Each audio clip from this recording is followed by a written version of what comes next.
With our balloon expedition done, it is time to do something a little bit more lucrative. Well, possibly. We need to head north from here back to the lava room, east a couple times back to the cool room, north a couple times back to the dragon room, where the dragon actually was. This is where things get weird. West of the dragon room is the fresco room.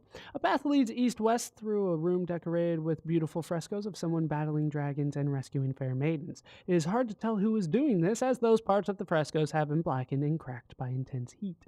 Sounds like the dragon was at work here. But if we head west from the fresco room, we make it to a bank entrance.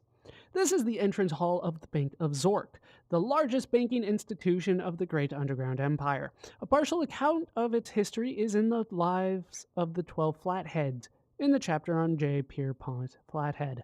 A more detailed history, albeit less objective, may be found in Flathead's outrageous autobiography, I'm Rich and You Aren't, So There. Most of the furniture has been ravaged by passing scavengers. All that remains are two signs at the northwest and northeast corners of the room, which say viewing rooms. The way out, ornate but tasteful, is to the east, which is where, like, the dragon lit up paintings on the wall. Makes no sense. All right, what we want to do is head northeast to the east teller's room. You are in a small room which was used by a bank officer who retrieved safety deposit boxes for the customer. On the north side of the room is a sign which reads viewing room. On the east side of the room, above an open door, is a sign reading bank personnel only. Oh, well, guess we can't go that way. Let's go that way. Into the safety depository. This is a large rectangular room. The east and west walls were used for storing safety deposit boxes, but all have been carefully removed by evil persons. Only evil people would steal.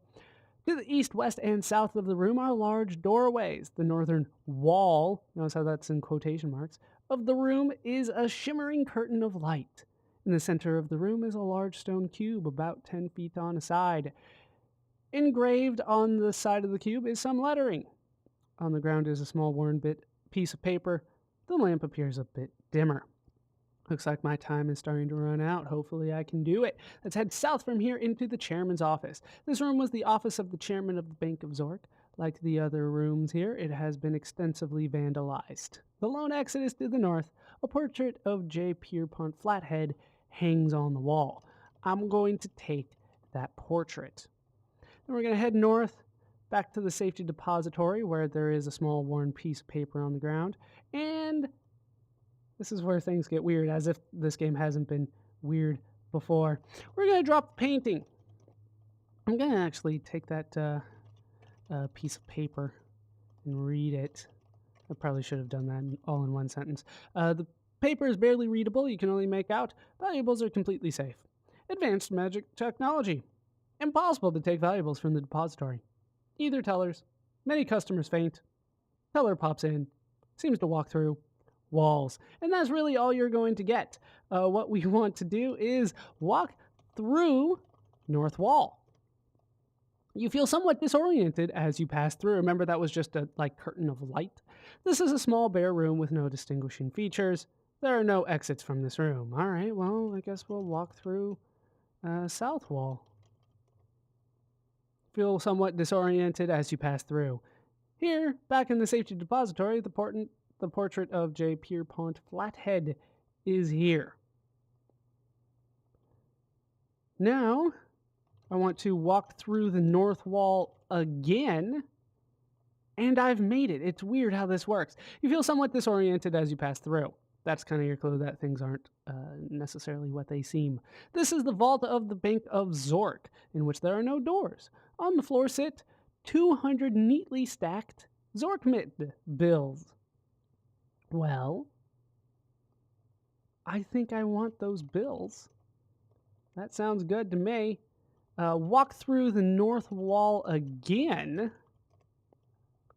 to the safety depository. Shut up, it makes sense.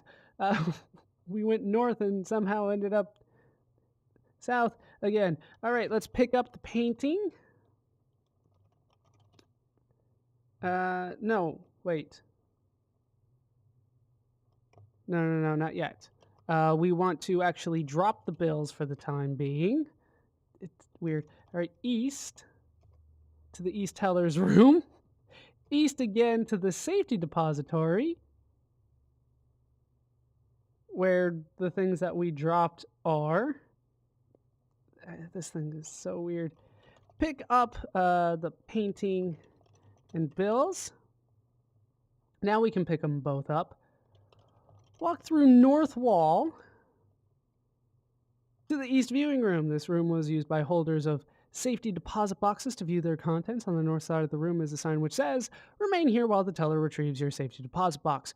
When you are finished, leave the box and exit to the south. Safety deposit boxes cannot be removed from this room. Thank you for banking at the Zork." There's like so much magic going on here that it's weird.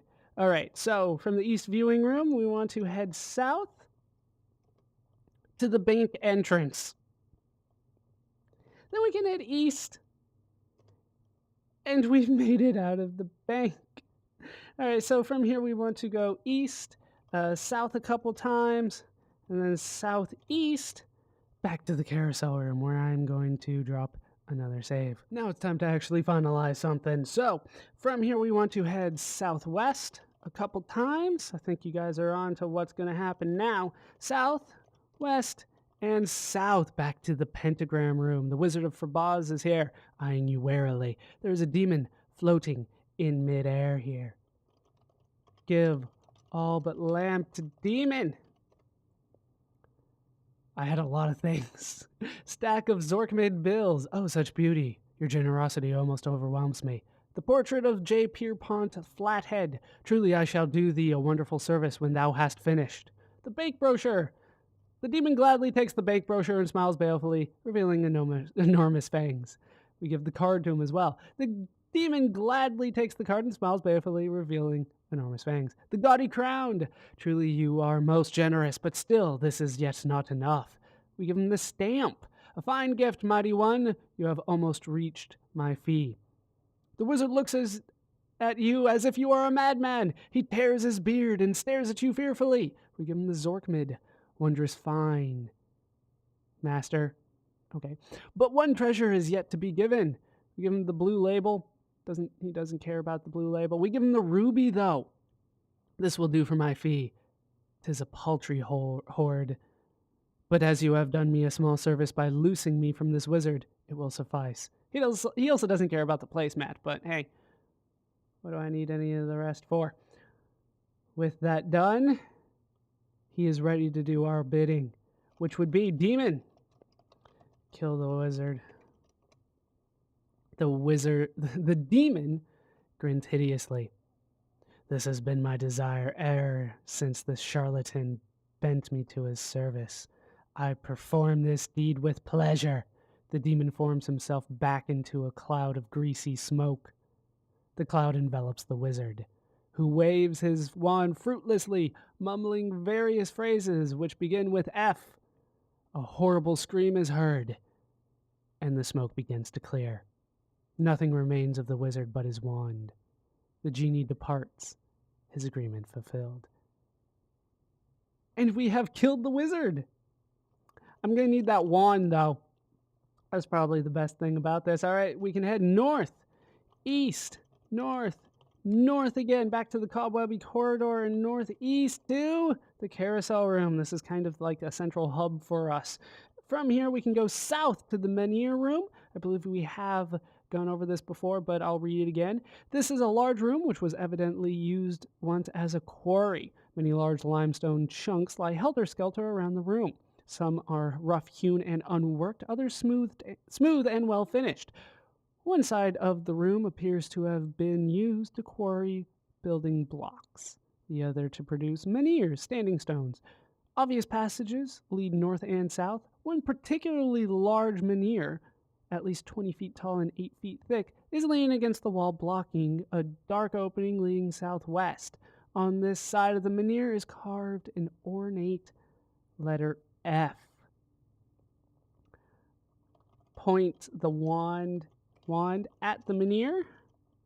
I think it's just the menhir. The wand grows warm. The enormous menhir seems to glow dimly with magical essences, and you feel suffused with power. Oh, I'm always suffused with power. Chant float. Yes, you do need the quotes yet again. The wand glows very brightly for a moment. The menhir floats majestically into the air, rising about 10 feet. The passage beneath it beckons invitingly. This is starting to remind me of a certain episode of a certain show. I don't want to spoil anything, though, so I won't say more than that, but it was at Stonehenge. All right. What we are going to do, let's go southwest into the kennel. This room looks like it was once a kennel for a very large dog. Some of the bones would fit a dinosaur. It apparently hasn't been used for a long time, as the dust is fairly thick all over. The only exit is northeast. A gigantic dog collar, large enough for 3 rhinoceros-sized dogs, is lying amidst the debris. That sounds familiar, doesn't it? Obviously, I'm going to need to take the collar. Then we can go northeast out of here and south to the stairway. A marble stairway leads down into the gloom, and a passage leads north. Obviously, we need to go down to the oddly angled room. This is a room with oddly angled walls and passages in all directions. The walls are made of some glassy substance. A marble stairway leads upward. Now, we can go east. I believe that this will always work. For some reason, I want to say the oddly angled room also functions like the carousel room used to. All right, we'll head east. Yeah, it didn't work. All right, on the floor is a very small diamond-shaped window, which is flickering dimly. Oh, it did work. A long wooden club lies on the ground near the diamond-shaped window. The club is curiously burned at the thick end. And I'm going to need to take that club. That is going to be important.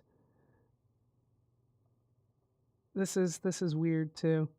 Okay, so what we need to do is go southeast. Right? Notice how they said diamond-shaped window, and they gave me a club. Yeah, honestly, I don't know how you would figure this one out. Like a lot of things in this game. All right, then northeast. Then northwest. It's glowing brightly. It's, the diamond's getting a little bit brighter as we keep on going. And finally, southwest. You hear a strange rusty squeal echoing in the distance.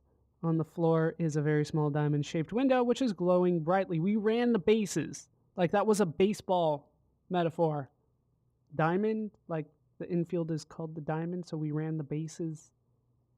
Like the baseball bases. Like, I'm a huge baseball fan, and I would not have gotten that whatsoever. Okay. Now, what we want to do is head back to the marble stairway.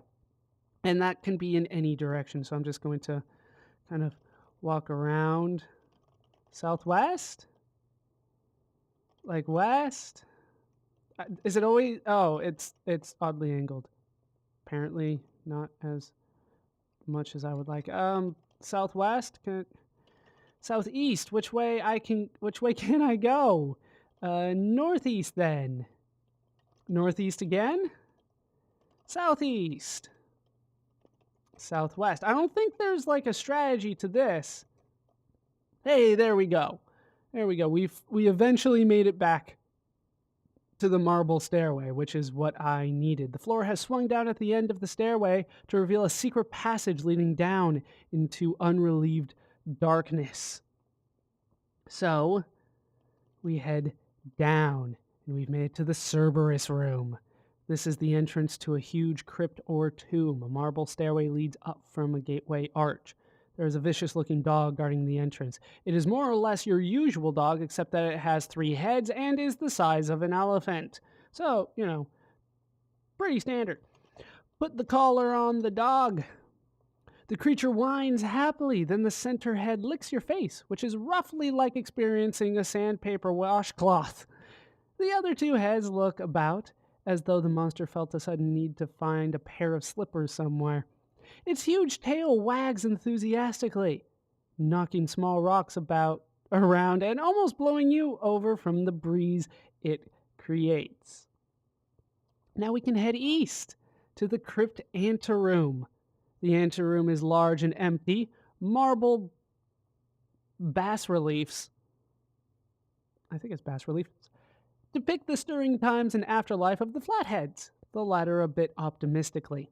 The exit is to the west. A huge marble door stands to the south. The door is closed. Above the door is the cryptic inscription, "Feel free." So, open the door.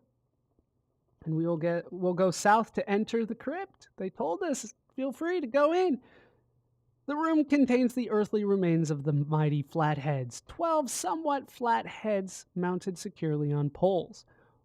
While the room might be expected to contain funerary urns or other evidence of the ritual practices of the ancient Zorkers, it is empty of all such objects. There is writing carved on the crypt. The only apparent exit is to the north through the door to the anteroom. The door is open. But if we turn the lamp off, the lamp is now off and we can see something else. It is dark, but on the south wall is a faint outline of a rectangle, as though light were shining around a doorway. You can also make out a faintly glowing letter in the center of this area. It might be an F. Let's open the secret door. The secret door opens noiselessly, and we'll head south. And we have beat the game, but let's read it here. Landing. Beyond the door is a roughly hewn staircase leading down into darkness. The landing on which you stand is covered with carefully drawn magical runes, like those sketched upon the workbench of the Wizard of Frobozz. These have been overlaid with sweeping green lines of enormous power which undulate back and forth across the landing. The wand begins to vibrate in harmony with the motions of the lines. You feel yourself compelled downward, and you yield, stepping onto the staircase. As you pass the green lines, they flare and disappear with a burst of light, and you tumble down the staircase. At the bottom, a vast red-lit hall stretches off into the distance. Sinister statues guard the entrance to a dimly visible room far ahead. With courage and cunning, you have conquered the Wizard of Frobozz and become the master of his domain. But the final challenge awaits. The ultimate adventure concludes in Zork III, the Dungeon Master. Your score would be 400, total of 400 points in 309 moves. This scores you the rank of Master Adventurer, which I do believe is the highest rank you can get. And with that done, that is Zork 2. Once again, we kind of get an ending that isn't a real ending. It's just, hey, this will be continued on in the next game. But that is the end of Zork 2. So I hope you guys have enjoyed these parts. Lots of fun playing the Zork games, and I hope you guys do enjoy it. And I will finish it out with Zork 3 in the future. I have been Baller Scuba. I have been joined, as always, by lots of dead things in my path, although I did not kill the princess or her unicorn this time. Hope you guys have enjoyed these parts. Hope you laughed. Hope you learned. Hope to see you next time. Thanks for watching.